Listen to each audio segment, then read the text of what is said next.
All right, here we are.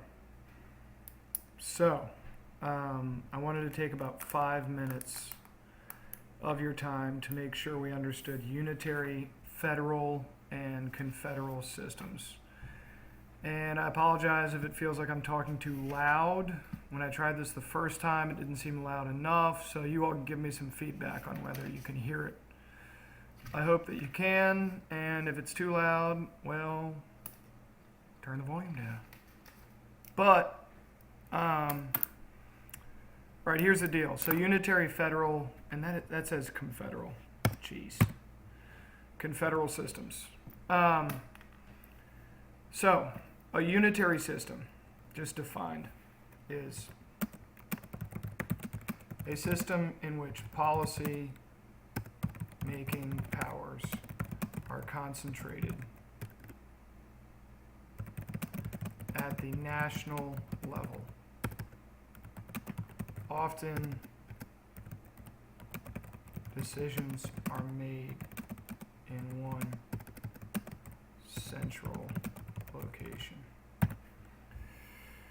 So, let me draw you a picture of a unitary system. And there was one class, I believe it was 5th period on Tuesday, that's already seen this stuff. So you guys have gotten this. Real complicated. A unitary system. Imagine a country in which there is really only a national government, one central decision-making body, right?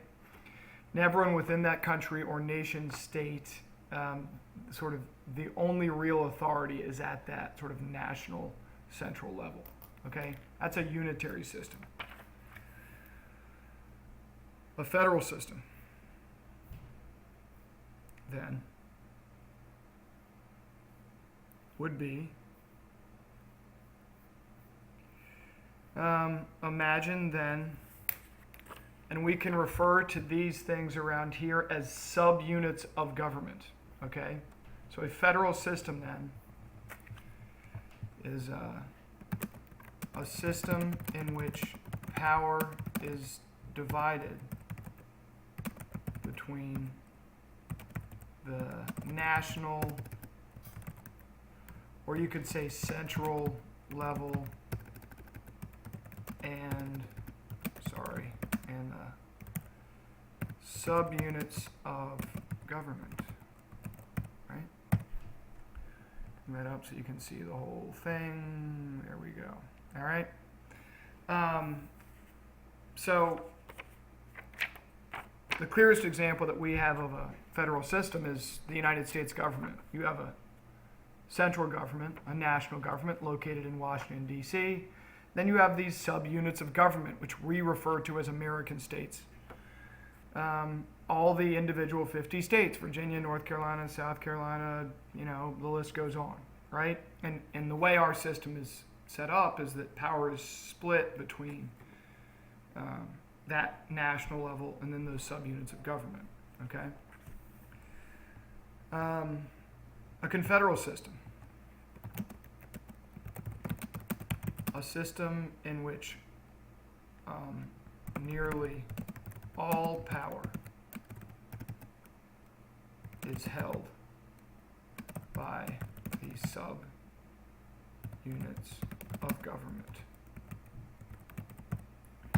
A system in which nearly all power is held by the subunits of government, and the central government is weak or non-existent.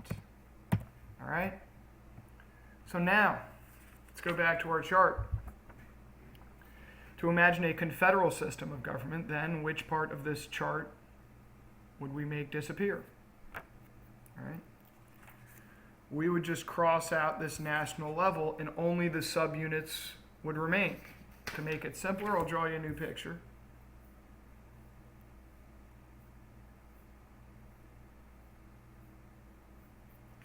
So imagine a system in which there was really no center.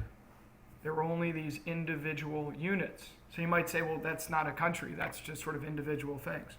These subunits of government still see themselves as connected, as a country, but the individual decision-making power is entirely held by these individual subunits. You might say, well, give me an example. I can't think of any situation in which that's happened.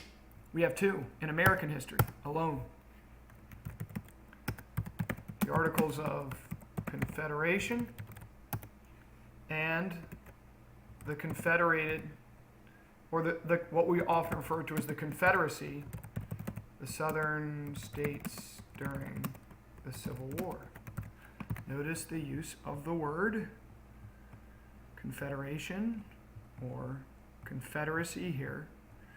And you have to think about the concept of both of those things. When our country was initially imagined before we created the United States Constitution, the founders actually envisioned it as separate states, only loosely bound, each having their own systems of control. And then they learned that in order to collect taxes and have a military and do all sorts of other things, they actually needed to transition to becoming a federal system, to having a central government that binded all of those states together.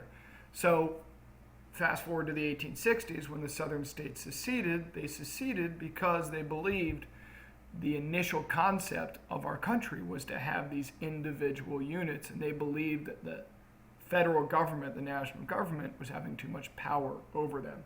So they called themselves a confederacy. They wanted to return to sort of being individual subunits loosely bound to each other. All right? If you're looking for examples of unitary states, again, the federal example being the United States currently. We'll talk about some others. An example of a unitary state would be the United Kingdom. All right? Now, this is a little bit confusing because when you think about the United Kingdom, if I can pull up a map of the UK here, United Kingdom, images, right, okay. So you have these 4 separate countries. So you might say, well, that's like a confederal system. But almost all power in the United Kingdom is concentrated down here in London in Parliament. Now, slowly what's happening is these individual countries are gaining more power, but they're only doing so to the extent that Parliament is giving them that power. So we say that typically the UK is a unitary system because an overwhelming amount of policy-making power is held within Parliament in London. And there's really no official role for the subunits of government other than that which Parliament specifically grants in specific cases, which we'll get into, okay? So that's that. So just to review with the pictures, unitary system, confederal system, or confederal system, and then a federal system would have sort of a central government holding those subunits together. All right? That's it.